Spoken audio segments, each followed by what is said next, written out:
Note, for the purposes of historical analysis and discourse, the following essay builds upon archival research, widely accepted historical accounts, and relevant secondary literature.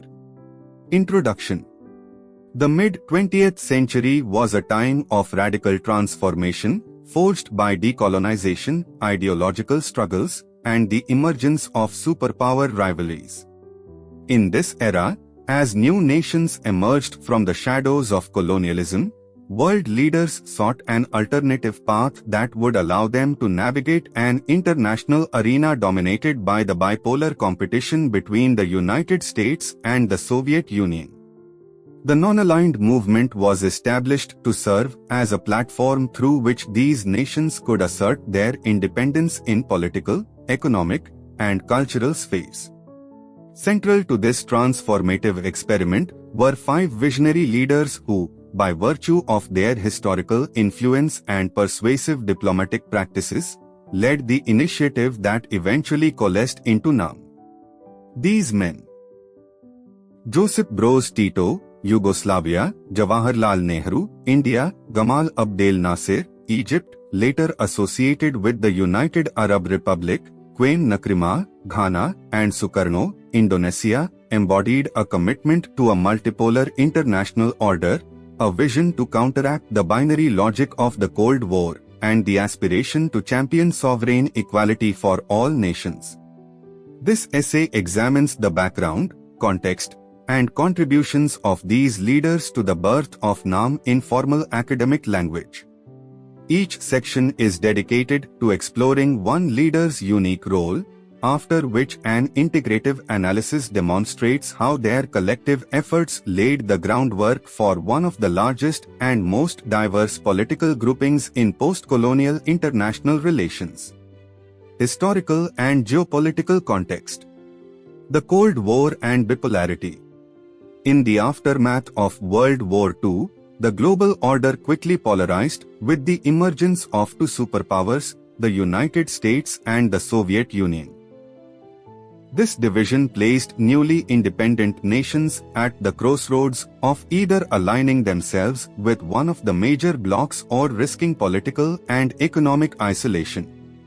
The Cold War rivalry was not only about military power but also encompassed ideological battles between capitalism and communism, often leaving smaller states vulnerable to external influence and coercion. During this turbulent period, the concept of non-alignment emerged as a strategy designed to preserve national sovereignty and maintain an independent foreign policy. Leaders of the emerging Third World recognized that alignment with either bloc could compromise their national interests. Instead, they sought to create a space that would facilitate cooperation and dialogue without partaking in the ideological strife of the superpowers. The legacy of decolonization. The collapse of colonial empires in Asia, Africa, and Latin America brought forth a wave of national self-determination. For these newly independent countries, the primary challenge was to secure political autonomy and to promote economic and social development in a manner free from the vestiges of colonial domination. These challenges called for a redefinition of their international role. In this context, non-alignment provided an opportunity to craft a new foreign policy paradigm that emphasized mutual respect, peaceful coexistence, and equitable development. The Bandung Conference of 1955. The roots of NAM can be traced back to the Bandung Conference, held in 1955 in Indonesia. The Bandung Conference brought together representatives from 29 countries, most of which were newly independent Asian and African states. At Bandung, leaders discussed common challenges such as colonial legacies, economic exploitation, and racial discrimination. The spirit of solidarity embodied in Bandung laid the foundational ideology that would later be systematized under NAM. For leaders like Sukarno and Nehru, Bandung was a defining moment that crystallized the belief that independence and cooperative development could be fostered outside the prevailing East-West binary. Josip Broz Tito, the Yugoslav visionary. Tito's political background and international stance. Josip Broz Tito, the President of Yugoslavia, was a veteran of the anti-fascist struggle and an unorthodox socialist leader who successfully maintained Yugoslavia's independence from both the Western and Eastern blocs.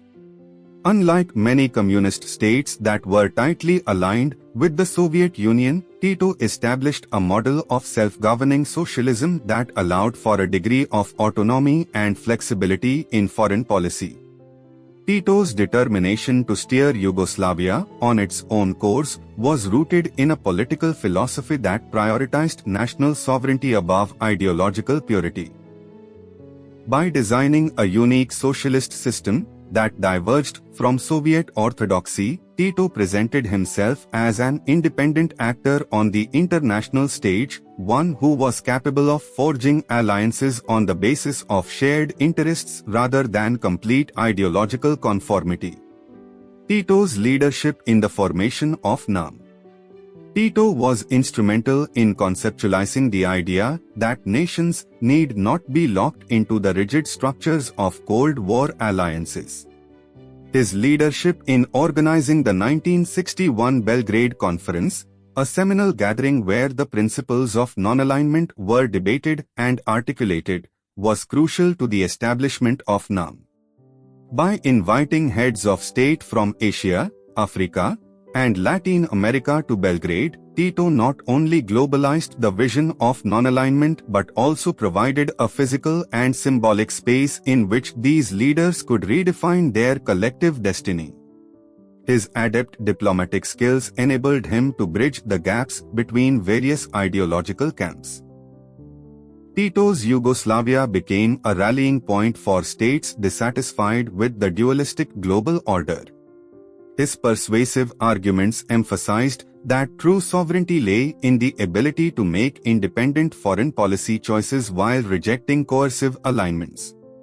In doing so, he laid the cornerstone for what would become an influential platform for Third World solidarity and cooperation. Tito's legacy in shaping NAM.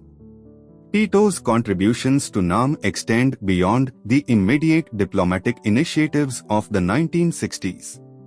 His persistent advocacy for an independent path for nations, or what he termed as third-party independence, remains a legacy embedded in the movement's principles.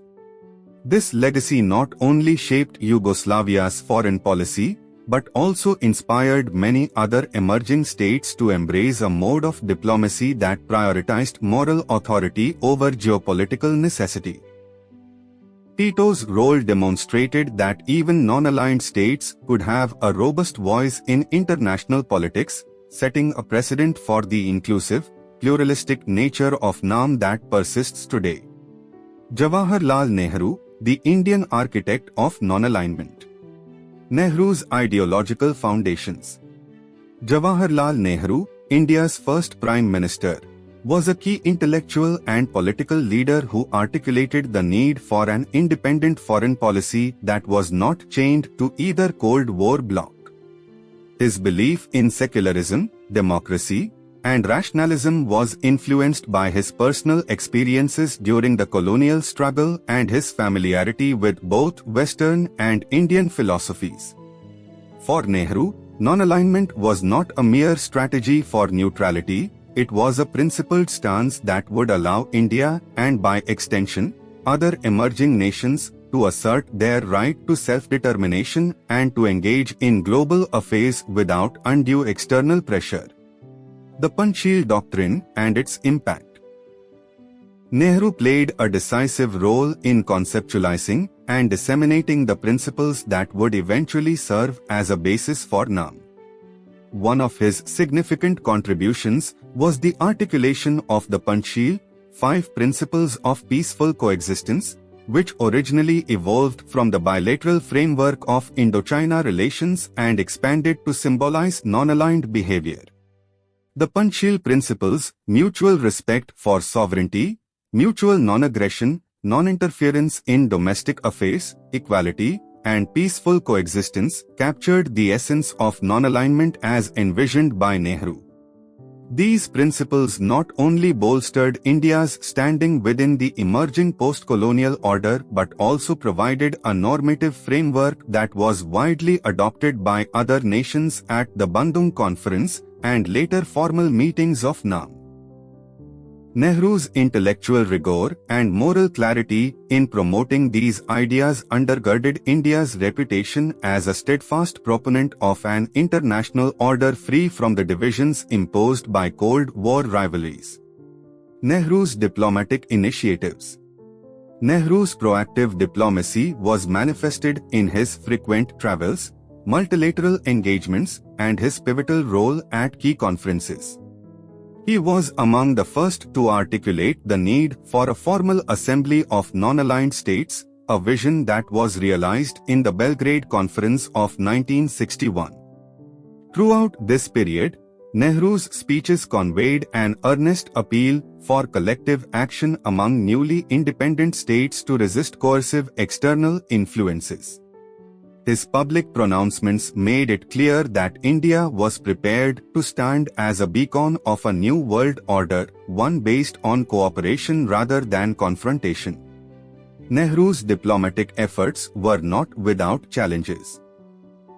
India's own navigation of regional conflicts and economic pressures sometimes led to criticisms regarding the consistency of its non-alignment policy.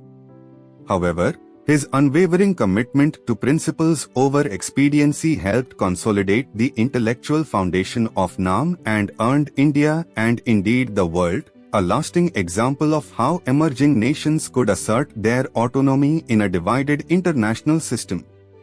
The enduring influence of Nehru. The impact of Nehru's vision resonates strongly even today. His insistence on peace, dialogue, and respect for national sovereignty forged a path that many developing countries continue to follow.